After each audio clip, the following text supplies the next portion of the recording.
elections and talk about Tom's shoes, and we thought, you know what, we're going to walk outside, and it's going to be 3 people walking down the street. Dude, wow. Yeah, and who knows? I mean, obviously, we saw there were already, people that were joining us, but at some level, you're like, you know what? People don't have, you guys don't have to follow us. Just because you think, oh, I like that band, I want to go see their show, doesn't mean you got to show up, take your shoes off, walk a mile.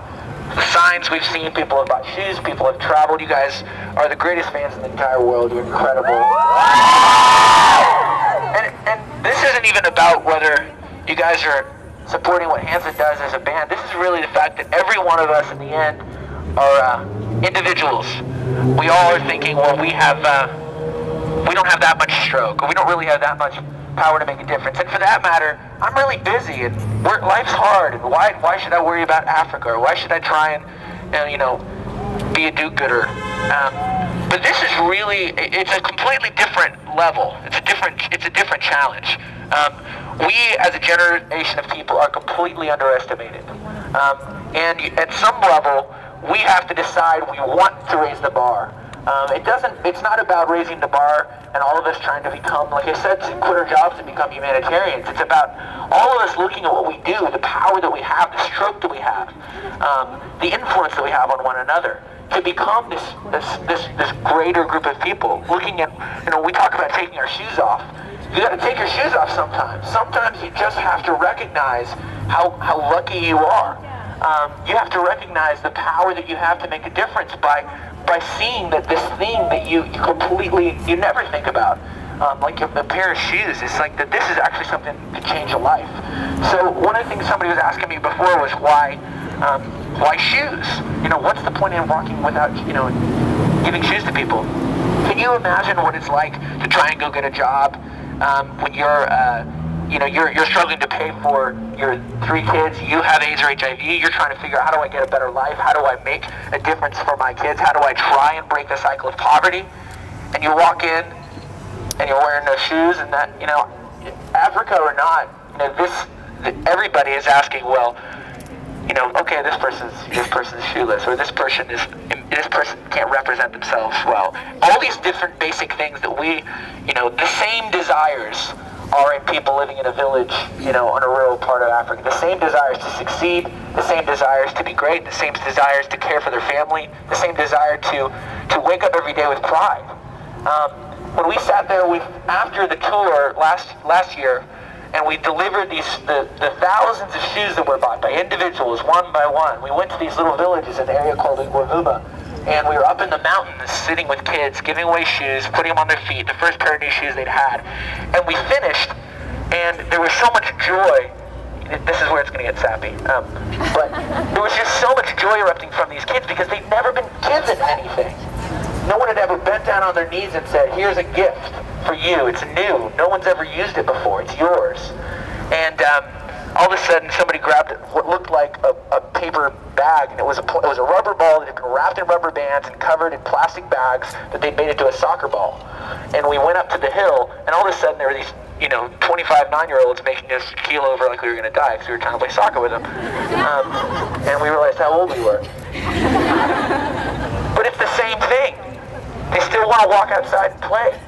They still want to run around on the street and have a good time. They still want to be kids. And a whole generation of kids is never going to be a kid. A generation of 9-year-olds raising their 2-year-old, 5-year-olds brothers or sisters, born with a disease that gives them an age expectancy of 3 years old if they're lucky. A lot of those kids that are born with AIDS. So we all have to ask ourselves, are any of these things our problem? Do we really care? You guys, that's up to you guys.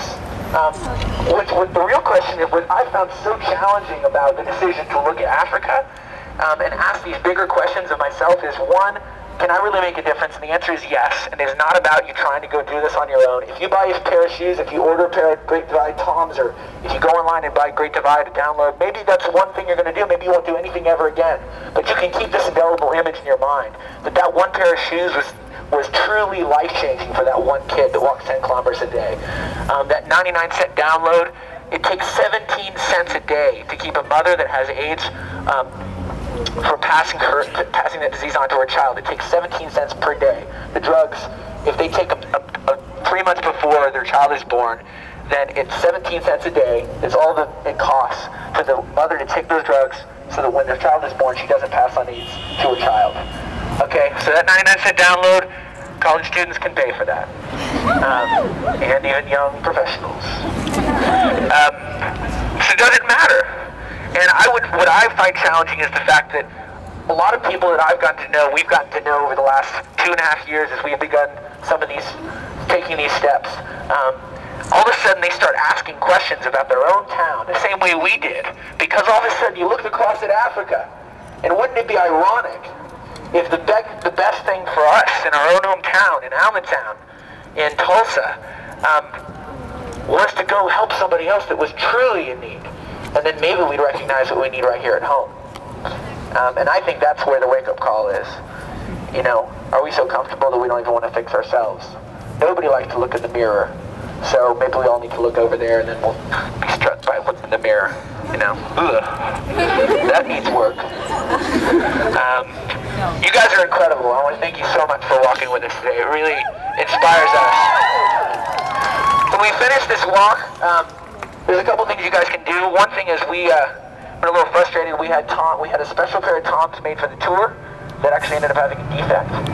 And but you can buy this. You can pre-order this pair of Toms, and it says "We Can Conquer This Great Divide." And I took the walk. It's a special pair of Toms that they made just for the tour. It also includes a special download card that raises $2 more. Not only does it donate a pair of shoes, but it also raises $2 more for AIDS and HIV treatment and research at a hospital in Soweto, South Africa. We encourage you guys to throw your name down and order a pair of those shoes if you want. That pair of shoes will be shipped to you guys shortly, and the second pair is donated. That's one step. We also want to make sure you guys get your hands stamped at the end of the walk, so you're marked as people that took the walk with us today. Keep you in line ahead of those that didn't walk, because I know a lot of you guys don't want to lose your spot, and we don't want somebody that shows up later to steal your spot in line. So get your hands stamped. And also, there are a lot of things that we're really excited how to continue this crazy idea over the next year. We'll be touring more throughout the States. We'll be all over the world.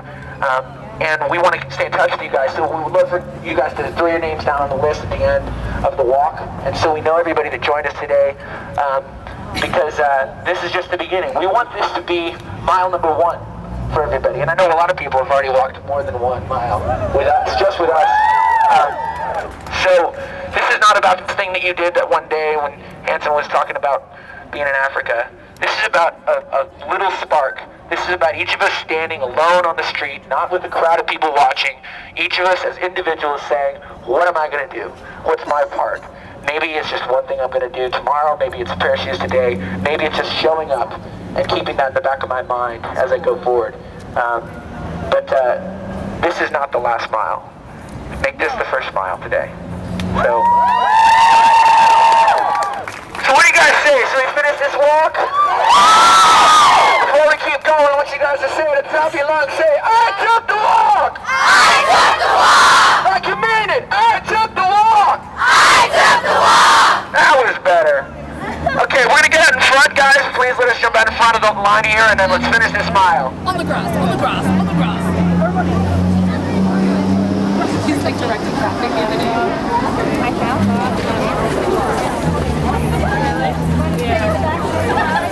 get another picture of this. I'm gonna wait 5 minutes. I don't care. We'll take 3 pictures of all 3 of their feet, and then make like a thing with their feet, and then like